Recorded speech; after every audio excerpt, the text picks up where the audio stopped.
So there's actually a few ways you can do this. I think the easiest way is one way that we don't actually use the sum and product of roots. So for this one, I'm actually just going to skip it. My helpful hint is just use the sub x is equal to -2 and equate that with the 0. So here, this one doesn't actually use the sum and product of roots. I'm so sorry, but it's just a helpful question, making sure that you read the question. Okay, I'm actually going to jump all the way to D now. We want to evaluate P if one root of that polynomial x squared plus 2x. So I've got x squared plus 2x minus 5p is equal to 0. And we know that one root is double the other root. One root is double the other root. Now, this is a very common question that you're going to get. It's not necessarily exactly the same as this one. I'm just going to rewrite things. It's not going to be exactly the same as this one. But usually they'll give you a condition on the roots. So they might tell you one root is twice as big as the other one. Or one root is five more than the other one. What you need to do in these questions is actually read the condition and form an equation, or change the question to actually make it algebraically work with what we have. So let's actually do that with this question. We know that one root is double the other root. How can I actually write that? Well, what I'm going to do is I'm just going to do my normal thing. I can use my sum and products of roots to help me figure out stuff in this question. So I'm going to let alpha and beta be the two roots. Alpha and beta are going to be my two roots. Now from that condition, I know one root is double of the other. So let's say beta is double of alpha. How do I write that?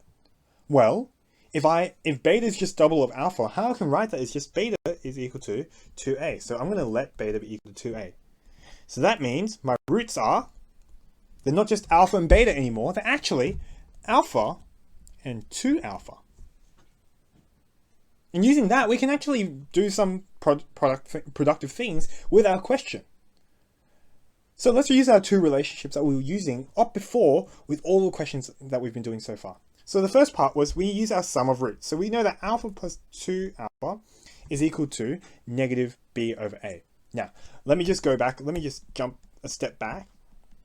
When I've got my quadratic, like I said before, I like writing down my value of my a, b, and c, just so we know what we're working with. So let's just do the same thing. A, b, and c. I is equal to, b is equal to, and c is equal to. Okay, what's the value of a? A is just the coefficient of my x squared term. So here I've got nothing, so that's going to be a 1. B is the value of the coefficient of my x term, which is going to be 2.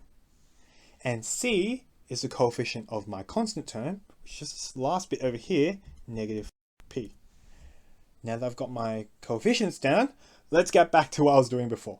Now, the first relationship I'm going to use is my sum of roots. So if you remember, sum of roots tells me if I add my two roots together, here it's going to be alpha plus 2 alpha going to equal to negative b over a. Let me just rewrite that again, negative b over a. Okay, so if we have a look on the left-hand side, I've got alpha plus 2 alpha. They are like terms, they both have alpha in them. So I'm just going to add the two together and I'm going to get 3 alpha. 3 alpha is equal to negative b over a. I'm just going to have a look at my values here. B is equal to 2, a is equal to 1. So here it's going to be equal to negative 2. And so I actually know what my two roots are in this example. So I know my two root, and I know that the first root is just going to be negative 2 over 3. Alpha is just 2 over 3. And so by implication, my other root is just going to be double that, which is negative 4 over 3. Negative 4 over 3. Now I've got that. You can go back and use your roots and help figure out what negative p is by expanding your quadratic. But I've also got my second relationship that I can use. I know that the product of roots, so I've got alpha times 2 alpha. That's just going to give me c over a. Now from my question, I know that c is equal to negative 5p and a is equal to 1. So I know that on the left hand side, I've got 2 alpha squared is just going to give me C over A. That's just going to be negative 5p. Negative 5p. Okay. So if I go through, oh, whoops, sorry about that. So if I just rearrange this for p, I know that p is just going to equal to negative 2 over 5 alpha squared. Okay. Now, in my equation, actually, in the previous part, I was able to actually find what alpha is equal to. So this is just going to be p is equal to negative 2 over 5 times 2 over 3, negative 2 over 3, all squared. And so this will actually help me find the value of p. So when you evaluate this I think gives you negative 8 over 45. Negative 8 over 45. So here for this question, and this is a very common question. There's another question further down that goes through a similar step.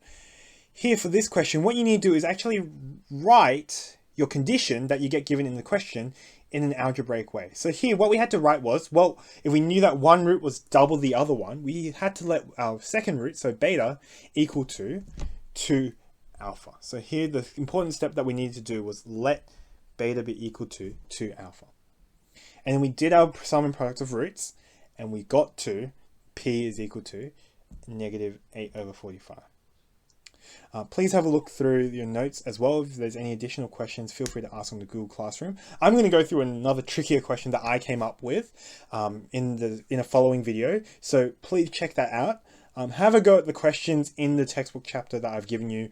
And yeah, if you have any questions, feel free to email